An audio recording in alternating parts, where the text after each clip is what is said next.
अब नहीं मालूम मुझे। अगर अगर ये लोग, ये मारने वाले अगर ये समझ रहे हैं कि हम पीछे हट जाएंगे, हम डर जाएंगे, हम शुरू दिन से कह रहे हैं कि जब तक हमको अल्लाह जिंदा रखेगा हम जिंदा रहेंगे। अस्सलाम वालेकुम दोस्तों, एक बार फिर से स्वागत है आपका AIMM धमाल न्यूज़ में। ऑल इंडिया मजलिस इत्तेहादुल मुस्लिमीन के सभी चाहने वालों के लिए इस वक्त की बड़ी खबर उत्तर प्रदेश से लेकर हाजिर हुए हैं। जी हाँ दोस्तों, आपको बताया चले कि आज असदुद्दीन अवीसी साहब के ऊपर विपक्षियों ने जानलेवा हमला किया। वहीं पे दोस्तों आपको बताया चले कि असदुद्दीन अवीसी साहब इस हमले से बाल बाल बचे और उनके बाद मीडिया के सामने में क्या कुछ कहा AIMM पार्टी के राष्ट्रीय प्रमुख जनाब असदुद्दीन अवीसी साहब ने। तो दोस्तों आइए सुनते हैं। सुनने से पहले दोस्तों आप सबों से छोटी सी गुजारिश है, असदुद्दीन अवीसी साहब के इस मैसेज को उत्तर प्रदेश के कोने कोने तक पहुंचाने के लिए आप हमारी इस खास वीडियो को शेयर जरूर कर दें, ताकि उत्तर प्रदेश के सभी नाम निहाद सेकुलर पार्टियों के साथ साथ सभी अंधभक्तों और जुम्मनों और साथ भारतीय जनता पार्टी को 440 का झटका लगे।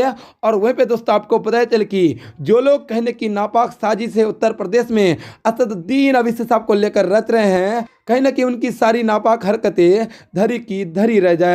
हो गई, हमने मीडिया से आपके जिम्मेदार थे बात की और फिर वहाँ से हम किठौर गए। किठौर से हम, मेरे ख्याल से हमने 3 बजे से 3:45-3:50 तक हमने वहाँ पर पैदल दौरा किया। फिर हमारे नुमान रोफिल साहब के घर में हम गए, वहाँ पर थोड़ा बहुत लंच का, चाय का इंतज़ाम था, करके नमाज़ पढ़े और वहाँ दिल्ली आने के लिए जब हम इस पिलखुवा के पास जो टोल गेट है वहाँ पर हम पहुँचे, हमारे साथ 4 गाड़ियाँ थी। हमारी गाड़ी के सामने हाजी साहब की टाटा सफारी थी जो पीछे आपके, और हमारी गाड़ी के पीछे और 2 फॉर्च्यूनर थे। तो जैसा हम टोल गेट के करीब गाड़ी स्लो हो जाती है, बैरिकेड होता है, तो एक बड़ी धाम से आवाज़ आई। तो हम बोले क्या हुआ? फिर दूसरी आवाज़ आई, तो हमारे साथ जो गाड़ी में हमारे दोस्त गाड़ी चला रहे थे यामीन खान, बोले भाई हमला हो रहा, हमला हो रहा। तो हमारी गाड़ी से उन्होंने बड़ी क्विक थिंकिंग से इस गाड़ी को पुश किया, ये सफारी को, और वहां से निकले। फिर और एक आवाज़ आई, जब हम निकल रहे थे एक और आवाज़ आई। तो मेरे ख्याल से 3 से 4 राउंड की फायरिंग हुई। हमारी गाड़ी के लेफ्ट साइड के ऊपर 2 होल्स के निशान है, एक गोली शायद, और एक निशान है लेफ्ट साइड मडगार्ड के ऊपर। हम जब गाड़ी से आगे बढ़े तो हमारा, क्योंकि हमारी गाड़ी से गाड़ी को हमने पुश किया, मारा, राइट साइड का टायर पंक्चर हो गया। फिर वहाँ एक फ्लाईओवर है, वहाँ पर गाड़ी रोककर हम इस गाड़ी में बैठ गए और दिल्ली को आगे, क्योंकि हमको लगा कि रेकी कर रहे थे, फॉलो कर रहे थे हमको। हमारे जब ये हमला हो रहा था, हमारे पीछे जो फॉर्च्यूनर थी जिसमें हमारे एक्स मेयर माजिद थे, उसके ड्राइवर ने एक शूटर पर गाड़ी चढ़ा दी एक पर। जो रेड हुडी पहना था, 2 लोग थे, रेड हुडी पहना था, एक व्हाइट जैकेट। तो जो रेड हुडी पहना हुआ था उसके ऊपर गाड़ी चलाई, उसके पैर पर चलाई, वो गिरा। तो जो व्हाइट जैकेट पहना था वो उल्टा उन 2 फॉर्च्यूनर पर गोली चलाया। तो अब हमारी थोड़ी देर पहले एडिशनल SP वहाँ से जो हैं जिम्मेदार, उनसे बात की। उन्होंने कहा कि हाँ सर, आर्म्स जो इस्तेमाल है वो भी मिला, हथियार भी मिला, और एक शूटर पकड़ा भी गया। तो हमारी इलेक्शन कमीशन ऑफ इंडिया से ये गुजारिश है कि इसकी इंडिपेंडेंट जांच करवाई जाए, और ये कौन है लोग, किसका दिमाग है इसके पीछे, और आखिर क्यों ये हमला हुआ, किसने ये कॉन्स्पिरेसी की, ये जानना बेहद ज़रूरी है। सुनिए, और हम स्टेट गवर्नमेंट और मोदी गवर्नमेंट दोनों से ये कह रहे हैं कि ये इनकी जिम्मेदारी है कि वो इंडिपेंडेंट जांच करवाएं, और इसके पीछे दिमाग किसका है। आखिर ऐसे कैसे हो सकता है कि टोल गेट के ऊपर ये लोग 4-4 राउंड फायरिंग एक सिटिंग MP के ऊपर करते हैं। हम तो अल्हम्दुलिल्लाह कुछ नहीं हुआ, हमको खैरियत से हैं, मगर अल्लाह बचाना जब चाहता है तो कोई कुछ नहीं कर सकता।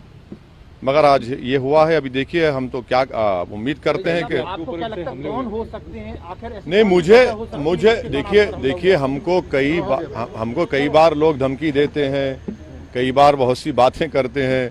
प्रयागराज में जो धर्म संसद हुआ वहाँ पर भी हम पर काफ़ी गालियाँ दी गई, और फिर हमारे घर पर अभी हम कई मरतबा हमला हुआ। तो अब ये सरकार का काम है कि इंडिपेंडेंट जांच करवाएं और इसका सही तरीके इनको पकड़ा जाए। पार्लियामेंट अभी चल रहा है, पार्लियामेंट में भी ये क्वेश्चन उठाना चाहेंगे आप, बात करना चाहेंगे? जरूर, पार्लियामेंट है, स्पीकर साहब से मिलेंगे, स्पीकर साहब से बात करेंगे, हम इलेक्शन कमीशन को भी लेटर लिख रहे हैं और सरकार जो स्टेट गवर्नमेंट और सेंट्रल गवर्नमेंट से भी करेंगे, मगर अल्हम्दुलिल्लाह अल्लाह करम है खैरियत से। ये ना सिर्फ कंडेमनेबल है बल्कि तो सबको सोचना पड़ेगा कि आखिर ये कौन लोग हैं जो इतनी हिम्मत करके गोली भी चला रहे हैं और ये सब हरकतें कर रहे हैं। सर इलेक्शन से ठीक पहले ये सब होना क्या दर्शाता है? हाँ, इलेक्शन से ठीक अब नहीं मालूम मुझे।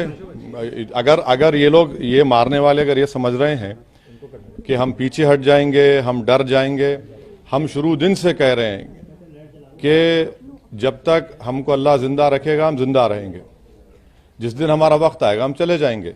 मगर इस तरह के बुज़दिली की हरकतों से, इस तरह से गोली चलाने से हमारे ना हौसले और हिम्मत में कमी आएगी, बल्कि इंशाल्लाह और हौसले हिम्मत बढ़ेगी। और हमारा मानना है कि जब अल्लाह बचाना चाहता है, मगर ये कौन ताकतें हैं और कैसे उत्तर प्रदेश में ये इस तरह की हरकत हो रही है, ये तो जनता को भी देखना।